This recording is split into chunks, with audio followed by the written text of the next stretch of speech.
Hello, everybody. Thank you so much for your patience while we figure out all of this whole new realm that we're entering into with Zoom. Thank you for giving us your time and joining us tonight for Portland Artists for Teressa. As you know, Teressa Rayford is running for mayor of Portland. She has been a tireless champion for our community for the last 10 years. She started Don't Shoot Portland a few years ago, and she has been a constant community organizer and activist, consistently trying to demand accountability of our elected leaders and constantly showing and showing the root causes of so many problems that we see and trying to identify all the resources to help us solve those problems. So we're so grateful to have you here tonight. Thank you so much. Yeah. And also joining us is Jonny Cool, who is Northeast Portland born and raised. He has beautiful, jazzy, galactic sounds that we're going to hear tonight. I'm so excited. He also has this 4 album instrumental set of the different seasons, so make sure you check that out. It's on Spotify and on his website johnnycool86.com. We also have Lauren from Fingers Crossed interpreting for our deaf and hard of hearing friends, and I'm your host Anna. So thank you for joining us. How's everybody doing? Good. I'm doing great. Thank you so much for being here, everybody that's on here, and especially you, Jonny, for bringing us your spirit and your art. Like, this is so much needed right now, and it's hard to campaign, in this kind of pandemic crisis without art to keep us on the measurement of humanity. So thank you for bringing your soul into my movement so I can be inspired and encouraged. I'm just happy to be a part. I know that music and art is such a huge role in coming from Northeast Portland, being a child of a funk and jazz artist here, and just growing up and going a good in the hood, and how music and art always impacted Portland. So this is a good thing that you're doing. I appreciate it, and I'm pretty sure, this is just the beginning of. It is. It is. Yeah. So, yeah, we'd love to hear you play your set. And it sounds like maybe your mic is a little bit distorted right now. Okay, it's a little loud. Is it? Oh, actually, that sounds better. Okay. I'll let you know if it doesn't sound Oh, well. like this. Is this a little better? Um, Or like that. okay, yeah. Yeah, that sounds good. Okay. Great. Okay. All right, Jonny, we're excited to hear you. Okay, cool. So this first piece is called Blue Lady, and if the music is a little low, I sampled this group called Main Ingredients because they have a song called Girl Blue. And so I thought it'd just be fitting. It was a poem that I wrote years ago. So I finally got the timing just right for it to be a song. So here's Blue Lady, first track of the set.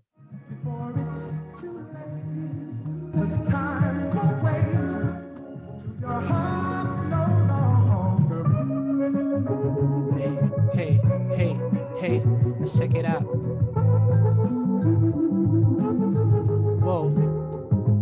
They say home is where the heart is. Guess she's homeless, cause she's heartless. She got keys but don't know where the locks is. She can't keep chains but she's out of pocket. And she be lying, but she better stop it. Cause fight started for gossip. I heard she came from California. So that the rumors about her aroma was just like tuna. So leave her alone. I heard she's a loser and she's a loner. But yo, I don't know her. I just see her body bad, but her brain really need her. And she's a seeker, and she's a believer, and she's a dreamer, but she ain't no sleeper. And she's a keeper, but you can't keep her. But you better keep up if you can't speak her slang. Play her games if it ain't about fortune or fame. Nah, man, that's Blue Lady. Blue Lady.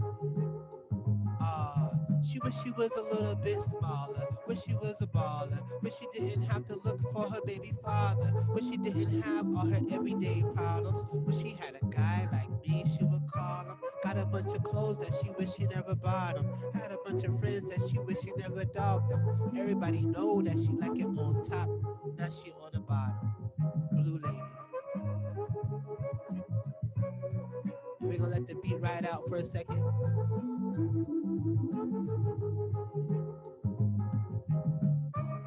How y'all doing tonight? Hopefully everybody join in and can hear me well. Johnny Cool, Stargazer. It's like this. Yo, her mind was full of hopes and dreams. Big stars, new cars, red carpets, and limousines. But it just so happened she got into pole dancing. Late night, cheap hotel, romancing. Stayed with an older guy that treated her bad. He gave her some bad drugs that deleted her past. Yo, she felt dirty like she needed a bath.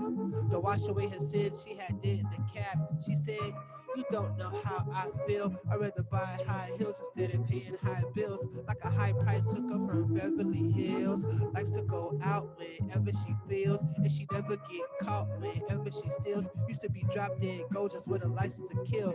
Now her face all toe up, breath smell like Hades. Skin all ashy and she look all crazy. She walk around with her face all long. Skin hanging off her bones looking like Star Jones. Everybody just leave her alone, cause you see she from a broken home. Yo, she closed her bruised eyes, looked up to the blue sky, prayed to the true God, asked for a new life. Cause things was too hard, forgot to say amen, cause she was too high. Blue lady. Whoa. So it goes. She wish she was a little bit smaller. Wish she was a baller. Wish she didn't have to look for her baby father. Wish she didn't have all her everyday problems. Wish she had a guy like me, she would call him. Got a bunch of clothes that she wish she never bought him. Had a bunch of friends, but she wish she never dogged them. Everybody know that she like it on top. Now she on the bottom. Blue lady. We may have passed a blue lady walking down the street. She may have to ask for $1 or to use your cell phone or for a lighter, you know. But how she got there, you know, you gotta realize the origins of the story, and like, you know, we gotta pay attention to the ladies on our planet Earth and really, really help be there for one another. So, you know, before you see a lady, a young girl, you don't want her to become a blue lady. So, you know, keep her dreams focused, you know, treat her right, you know, understand her trauma, understand her past, and talk to her. That's all we can do. Blue lady.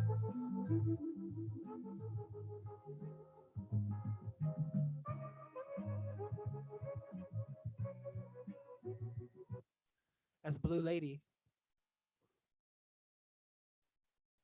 Hey, yo.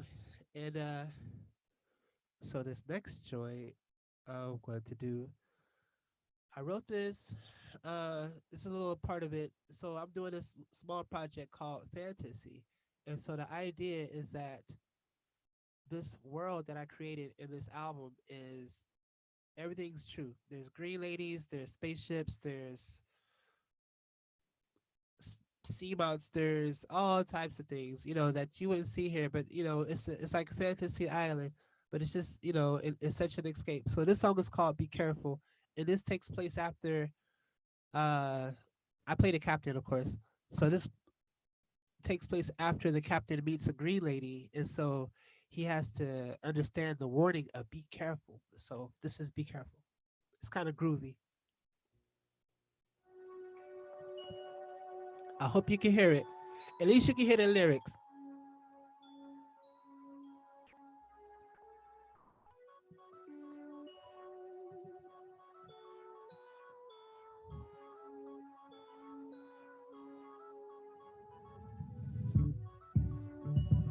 Hey, whoa. It's like this. Hey, hey, hey, you better be careful. Look alive, be careful. If your energy is high, be careful. Gotta do to survive, be careful. Hey, You better be careful. High speed, be careful. Warp speed, be careful. You don't know what you need, be careful.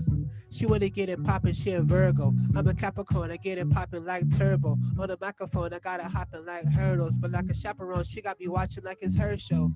My homie say, Johnny, be careful. But the way that she smile and her hair blow, yo, I got to know it. Your true colors, girl. You gonna show it before I go it? Now, you got my heart for the moment. Rock my world, moved in, you confuse things. Should I just cool out or be smarter? Let me know about those games you play. I heard that white lies catches up to you like white wine in the right time. Twinkles in your eyes are like stars in the sky. How they shine. You look a love let me from my book of rhymes. Now I'm blind. You better be careful. Look alive, be careful. If your energy is high, be careful. Gotta do it to survive, be careful. Hey, you better be careful. High speed, warp speed, be careful. Heartbreak, heart throb, be careful. Gotta do it cause you can't be careful. Hey, so this part, I just imagine, you know, they talk about mermaids and how you get lured into the ocean from their beauty, but then they pull you down to the bottom of the ocean. And so this mermaid took you all the way down to Atlantis. And so now you're just like, you know, you weren't careful, but you fell for it. So ladies gotta be careful too. They could be like a handsome looking guy out there. Just gotta protect your energy and do what's best for your energy. Hey, you gotta be careful. Look alive, be careful. Hey, you gotta be careful. Gotta do it to survive, be careful. Hey, you gotta be careful. High speed heart, be careful. High speed heartbreaks, be careful. Uh, high stakes, be careful. Gotta be careful. Gotta be careful. So that's something I'm working on. Something I'm working on, and it's just like something out of this fantasy, out of this world that I just created. You know, still creating. So, oh man, I do have another jam for you. So I'm hoping that you can hear this clearly. So, Miss Lauren, the interpreter, you may have a little troubles because I'm gonna freestyle, so I have zero clue. And this is part what I like to do as a performer is to improv. So to have some kind of fun, you know, the art of freestyle is rare. So hey, hey, I'm cooler than thou. Hey, yeah, yeah. Hey, you feel it? Yeah, yeah. Say yeah, yeah. Okay, okay. So what I wanna do ain't that rare. What I wanna do, you just might care. Uh, let's throw up a prayer. Let's get Teressa in for mayor. Hey, I swear, I'm not a player.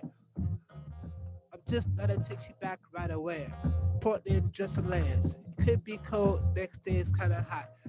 Cool kid, don't blow up your spot. Freestyle for the moment, I don't jot, man. They don't come from my heart. They come from my heart. So inspiration is spark. Come from the dark, bringing the light. Freestyle real cool, but I don't need the mic. But whatever, I do it just right. So I'm cool like that, and I'm smooth like that. Northeast Portland, we improved like that. Best believe, best believe, I won't leave. I'll be right back. They call me Johnny C. OOL. Am I doing it well? Like Uncle L. Plus I do it just to survive. I keep it real cool. Remind you of tribe called Quest, but this kid called S. ANDERS. Freestyle best. What I gotta do to show you I'm impressed. So uh, thank you for letting me freestyle and have fun with you. Portland has hip hop. Portland has jazz. Uh, Portland has funk. Portland has blues. And so I'm inspired by all. So whichever one I choose, yo, can I kick it? Yes, I can. young, black, and gifted. Here I am. My spaceship is lifted when I land. 2025 in Japan. What I gotta do? Yeah, yeah. Besides, keep it cool. I don't want to rap so typical, so I keep my mind in Jupiter. Skin darker than Lucifer. Plus, I spit hot fireballs that'll burn King Cooper up. Or what you wanna know? Did I write this down? I think no. It's a freestyle from off my thoughts. Can't stop. And it's da, da, da, da. Whoa, that was just some freestyle fun. Freestyle fun for you. Oh man, do I got some more jams for you? And I don't know what the time is like on this set, but I don't know where I'm at with the time, but maybe I can do one more. I'd actually like to. Hopefully, I can play this for you and you can hear it. This will be my first jazz single that I'm going to release from a jazz my take on jazz at least. If the world doesn't call it jazz, it's all right, you know. But this is my take on jazz. Being from Portland, we have a huge jazz history, and I just want to be a part of that history and be able to make people feel how I feel. If you catch the train or you walk and you ride your bike, or even if you're in your car, but looking at the city, seeing the people, and being able to relate, you know, this gave me such a Spike Lee vision, you know, at least how to create it. So I'm gonna play it for you. It's called Portland Zoo, and I hope to drop this sooner than later.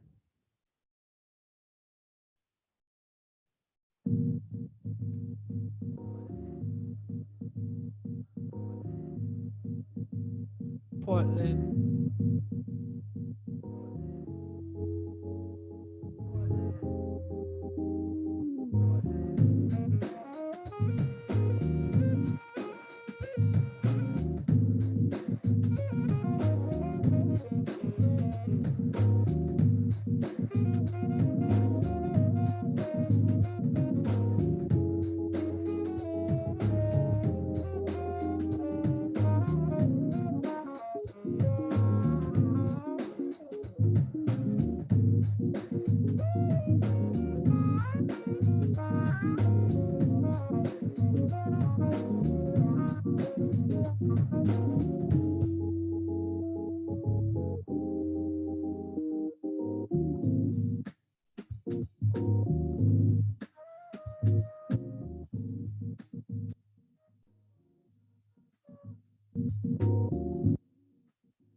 Southwest west side of Portland. East side of Portland. West side of Portland. East side of Portland. West side of Portland.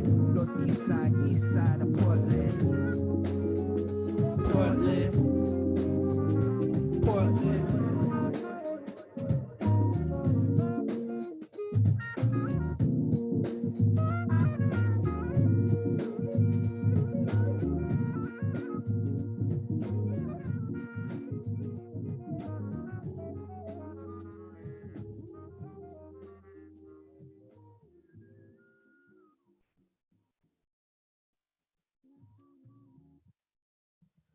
Word. Okay, that's all I'm gonna give you for that piece.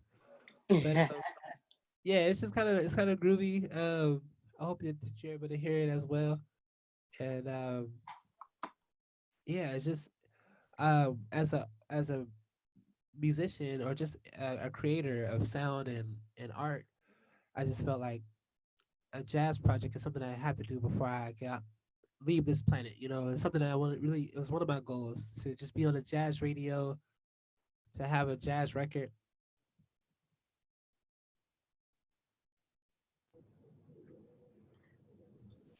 Yeah.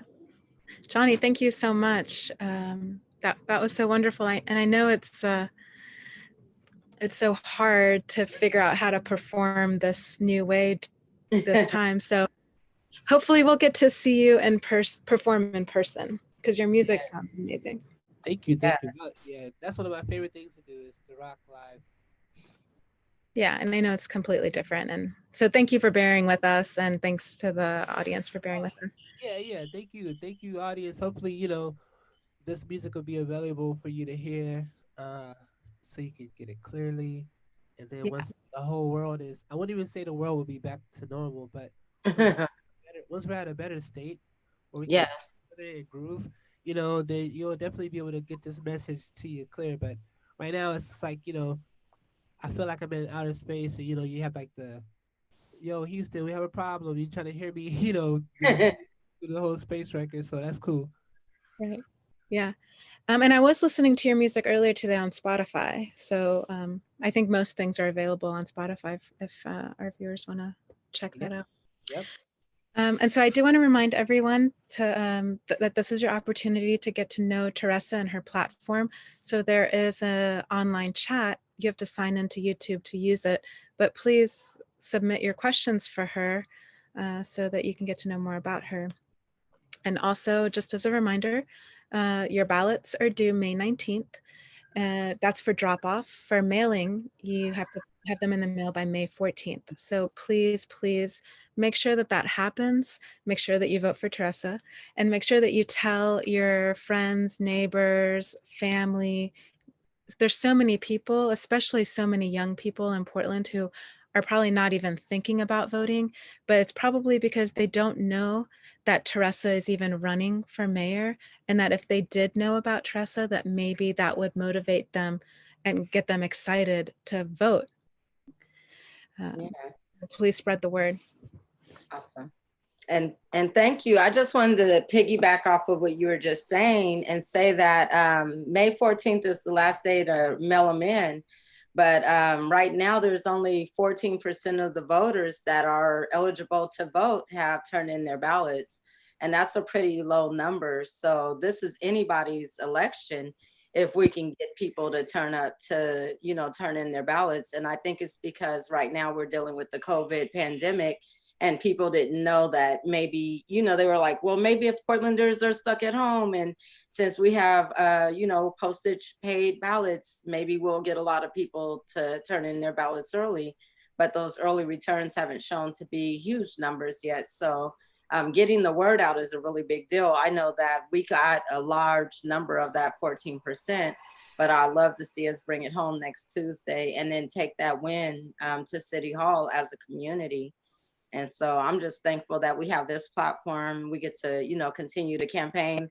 For me, this is like having a house party with you. You know what I'm saying? Like, even if I didn't get to meet you during the time we were knocking on doors, or if we haven't called you yet, or if we didn't come across each other on social media, Anna's, innovative tactics have brought us together so that I can find out like what's important to you.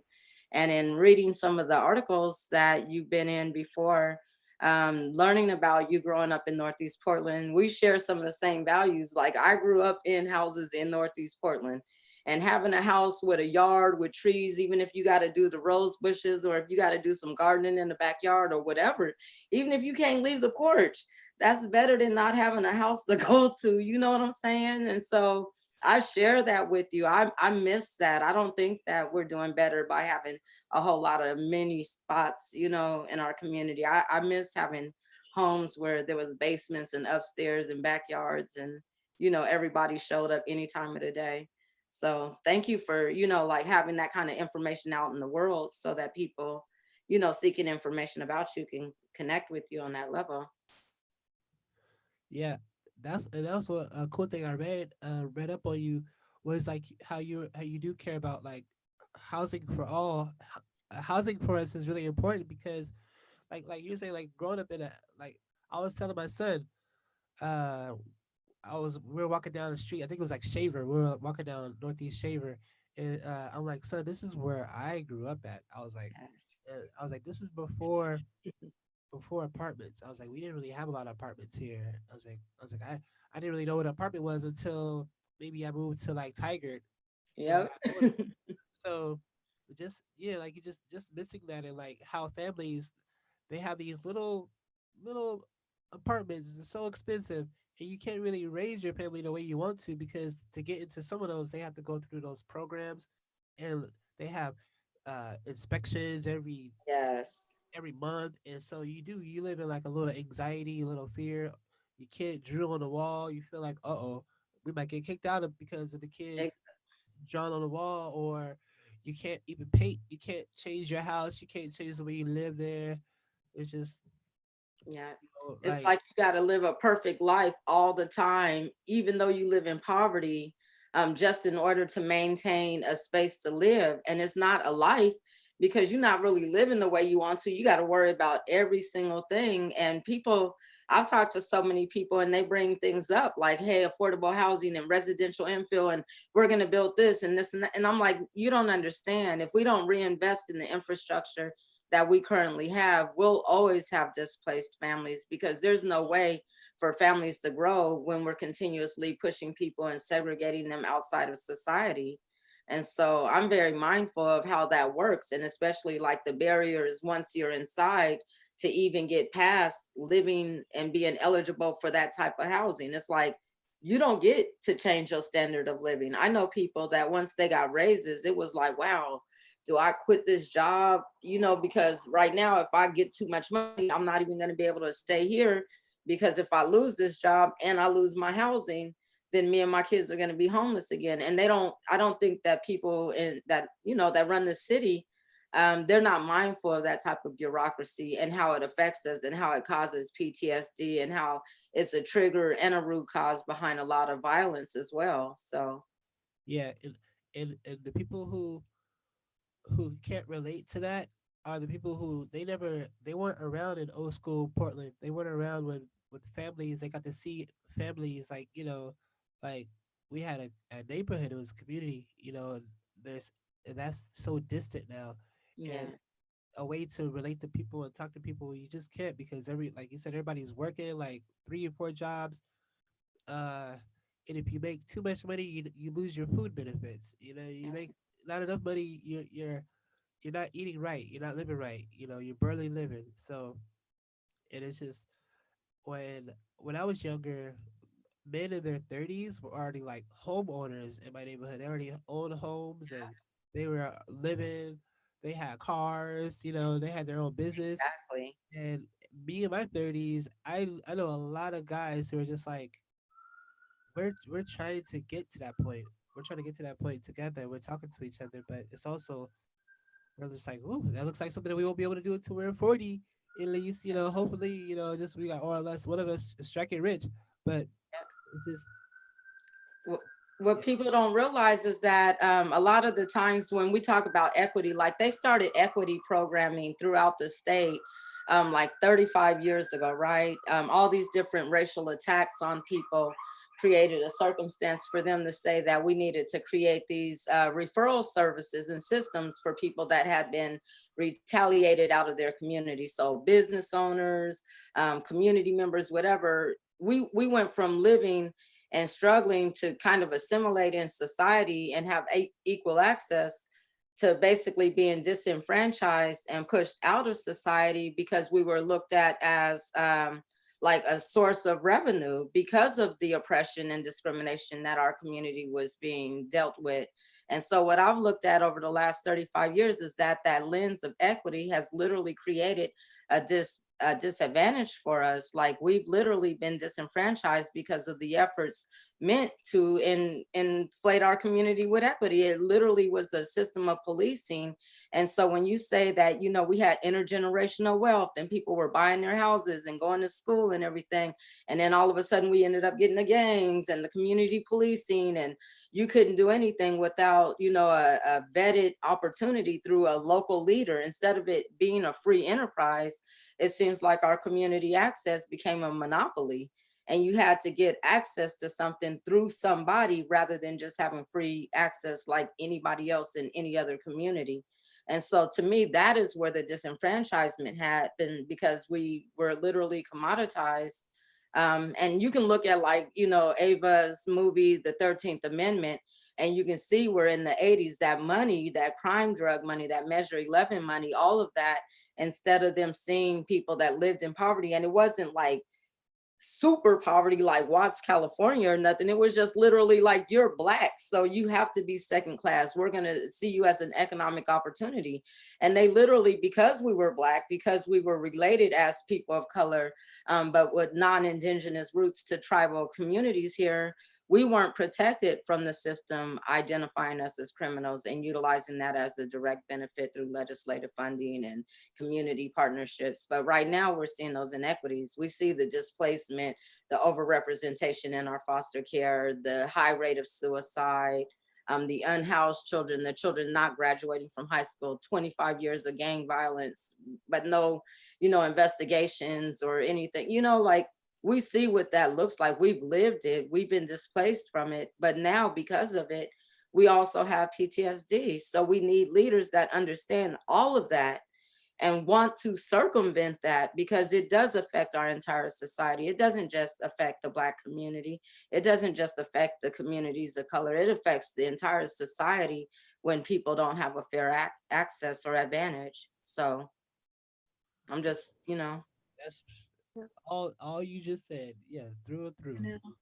And I love something that you said the other day, Teressa, is why do we need leaders who have to take classes and workshops on diversity and equity? Why don't we just have leaders who have lived that experience?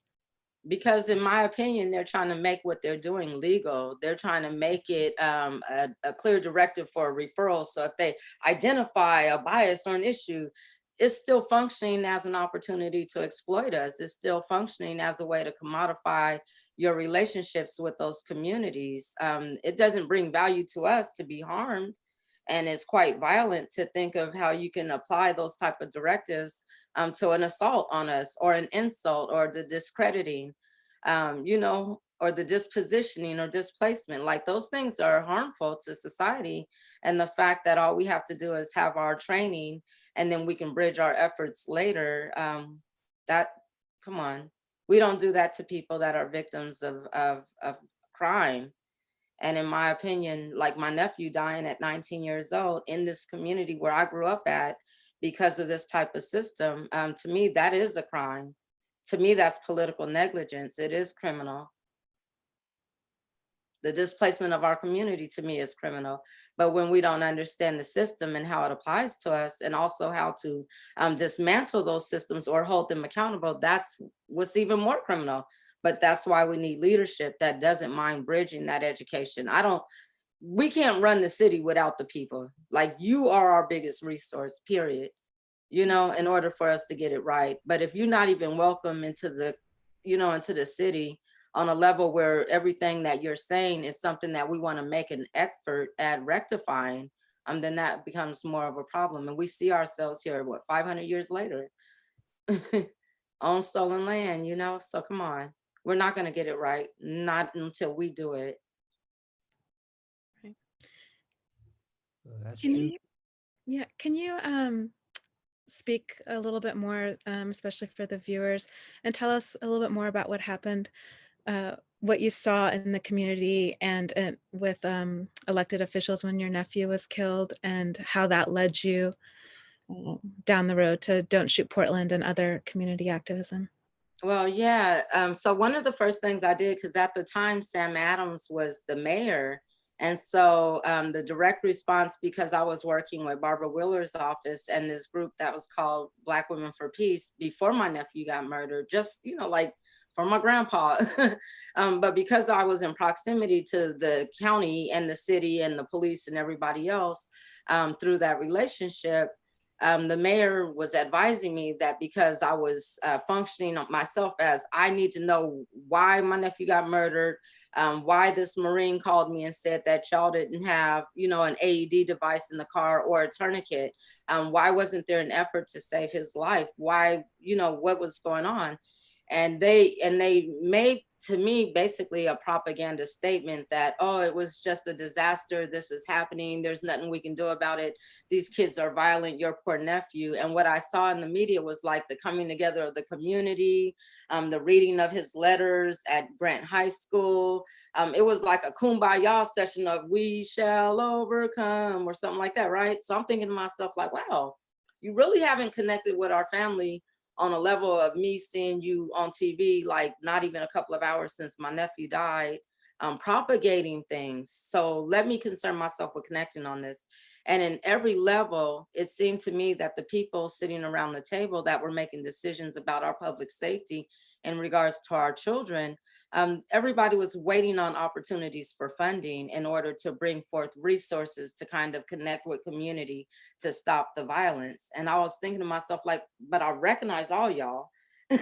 And based on what I'm seeing here, there are so many different organizations and agencies, and there are so many different political leaders here, and so much money, that because you're here in this community, and because this is such a small population, and because you have so much proximity to families and their healthcare and their housing and their neighborhoods and their schools and transportation, that it's not rocket science what they need. There are literally resources that communities need in order to thrive. And if your resource is their bodies, if everything that you see in identifying them is oppressive, and they have to be oppressed, which means at risk, marginalized, disadvantaged, in order for you to provide a service for them, then that's a problem. Because there were so many families that were like, well, they didn't have nothing for my kids. They had to be in trouble in order to get resources. They had to be in trouble in order to get anything, any kind of services. So that's backwards. That's literally saying that all of these companion partnerships are only connected because the desire is to square off with the disparities through the effort of supporting them through services. But those services don't lead to any solving of problems. They're only used to quantify and to collect data on these families, which again creates the disparities. Because again, like you said, you're going through inspections, you're going through reports, you're going through investigations. Kids are like 5 and 6 years old, and they already know they're being investigated or watched, so we become proprietary. We're not, looked at as first class citizens in society. We have to dismantle those processes. All these audits that I've demanded in the last 10 years show that is a improprietary reach over someone's civil liberties to provide them services. But we have allowed it because we don't know how to tell people that it's not okay. In our city, in Portland, when people talk about like a plantation, or, the racism is very, there, it is very proprietary, and it is there, but we have to be mindful of that, and we can't allow the same people that support it to remove it. So, I mean, I just saw like a whole, to me, what seemed to be racketeering. And so I did an audit, and it showed exactly what it is. It said that there are overrepresented stops of Black, Portlanders. There's overrepresented arrest of them, overrepresented incarceration, and literally no reason for that, no violence, no investigations of crimes. We're just identifying them and listing them as at risk, marginalized, or disadvantaged. And really, that just means you're a gang member. I'm a gang member, you're a gang member. I'm almost a gang member. I'm telling you, it depends on where you live at. But it's a shame because we exist in that space, and none of our leaders have ever spoke out about it. And then when we started protesting, I feel like we were ridiculed. But now, 10 years later, we can see that it was necessary for us to highlight these issues. We didn't have to wait for COVID to know that there were inequities. Long-winded. Yeah, thank you. Mhm.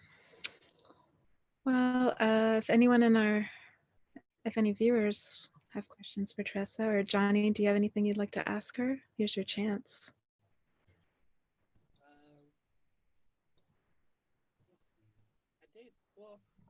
Like I guess she kind of already touched on it with like, especially with like the housing Mhm. and how how that's just huge right now for me. That's my thing is like walking around. You can't go nowhere in Portland without seeing uh cranes and Mhm. a new little studio apartment for $1,200. It's like who wants a closet? I walked into a space and I was like, this is the whole apartment. I'm tall. I'm like I'm 6'3", so I touched the whole apartment like this. The space. Yeah, I was like, this whole apartment is me right here. It's like so, but now I really just appreciate your not even just your how you word it, but also just your passion for what you doing, because it's just like it's about time that somebody from Portland, the root, the heart of the city, is actually has the flow. Like the heart is like the important part of the body, and if Yeah. you understand the heart the most, that should be how we how we how we are guided. I think it just your voice and you representing uh just so much going on out there. I just really wish that people would vote, get up, wake up, vote. And I was in New York for the last few years. So I was more active out there, but it's just wherever you are, just really take part of what's happening locally. Because I know some people are, they don't want to. They say they don't want to get involved with politics or this because they don't want to vote for the president. But it's like you want to know what's going on locally. Yeah. You may not vote for the next president. You may not vote. But but voting for your mayor here, voting for getting those certain petitions and certain things on the ballots, those are so important. They actually have a lot to do, with what goes on. And so I didn't realize that until I got a little older. And it's just like, Yeah. Mhm. oh, those are so important, So I'm just all ears for what you got to say. And Well, especially when we have someone running who, like you said, represents the heart of Portland. We're so lucky to have you running, and we just need everyone to know that you are an option here. And I feel like if, so many of those kids that you're talking about that, don't want to be involved in politics, if they knew that you were a choice, then bring them to the ballot. yeah. I was going to say that, I mean, a lot of people know me as a community organizer because of the death of my nephew and because I've led protests and I've created and helped supported the development of coalitions in our communities. And so when they see me in this space and then I'm calm, it's because I feel like I had told somebody earlier, I was like, well, for the last 10 years, I've been doing everything that I can for the community, and at this point, I'm at peace. I'm just thankful that it's so many people helping me run because y'all want me to lead, and I'm like, we'll know what's up on Tuesday. I'll know what y'all want me to do with my time and my energy. But I'm a bold, courageous person. I don't mind serving our community. I don't mind moving at full capacity to make sure that we recognize change as it happens. I don't mind making sure that we're all standing together to put this effort together to make it happen. But right now, I can't elect myself. I got one vote. You know what I'm saying? I've given 10 years for one vote. So whatever y'all can do to help take the burden of not having enough off my shoulders so that we can have abundance to do the work that we really need to do, I'm with it. Like I'm here. Thank you, Anna. Like can't get through a show without crying, but y'all got the burden this time, like it's not on my back anymore. And I'm just thankful. So, I mean, we're literally a week away. So, thank you, just everybody that's here. Yeah, Sorry. no, let's spread the word. Sorry. Dang. Yeah. Definitely. I'll definitely, yeah. I'm gonna get on people's heads about pushing it this week too. So we have to Mhm. go hard. This is it. Yeah. Yeah, we got this. We got this. 14% of the vote is in. And I know probably, I feel like I know about 30% of Portlanders myself. You know what I'm saying? Across the board. So we got this. I just want everybody else to know that y'all can do this. Like we literally can do this. So y'all got me if you want me. Yeah. We're so lucky to have you. Yeah. Thank you. Cry baby. No, it's emotional time. I mean, if we're sitting here on the brink of change, this is Yeah. I'm amazing. proud of my community. I'm proud of everybody. Y'all really got me on. This is awesome. This is amazing. So just thank you. Thank you, Johnny. This is an amazing time to meet you. We got a lot of work to do. Yeah. Got inauguration neighborhood ball. Oh wow. Yeah. Ooh, Get those popping. yes. Get those parks back on. Yeah. Yeah, for real. I appreciate you. I've been working with my buddy Donovan Smith, and he does Yeah. gentrification is weird. And so like just being able to even go with him, and he'll pull me to any meeting or group that he has going on, so I get to see a little insight. Got to catch up with Portland, and it's just like, and your name definitely came up a lot of times. And so through these Vanport Sanctuary workshops we'd have, and it's just like getting, you know, it's just yeah, you're definitely a representative of the heart of the city. That's all I can say. It's just like you're the heart of the city, and so this is huge, and so This hopefully you know this is nothing that we don't have to hope for. This is a factual thing, you know. is happening. Yeah. Yeah, It's right on. I mean, yeah. Hopes and dreams. 7 days we there. Yeah, let the hopes and dreams be the past, and let the facts in the now be happening. You know, let it be happening now, because you're a week away. Yeah. Yeah. Hey, well, thank you everyone for your time and for the space. Jonny, would you like to end on a song? Yeah, Or do you want? maybe I could do something since the sound is kind of wonky. Maybe I could do like a acapella piece. Yeah, we'd love that. Okay, Okay. And then stay on when you're done. okay, cool. So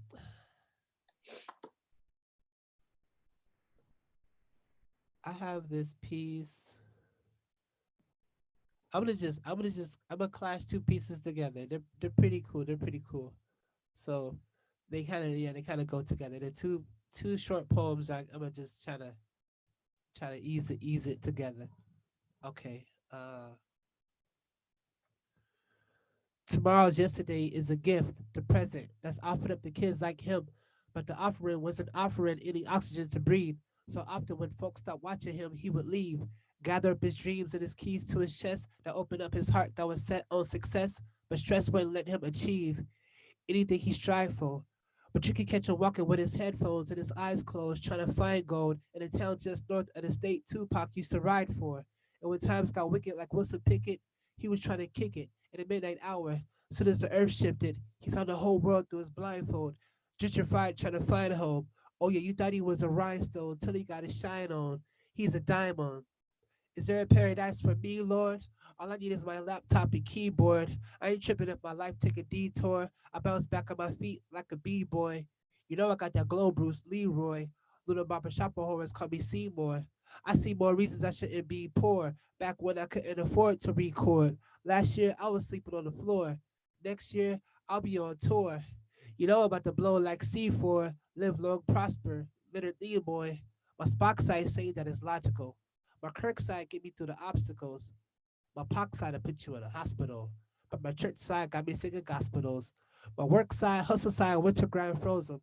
In the summer is where I melt hearts like popsicles. That's what I got for you. Just so Johnny Cool Kool-Aid bars. Yo, peace, love, and light to everybody out there. Portland, get your stuff together. Time to vote. Time to make things happen. So get Teressa on the ballot. Get her in there. So let's make this happen for mayor. So she got my vote. Hopefully you make the right choice. Let's make this happen. You got until the 19th. If it's by mail, you got by the 14th. So let's do it. Don't drop the ball. Get off your quarantine butts. Let's make it happen.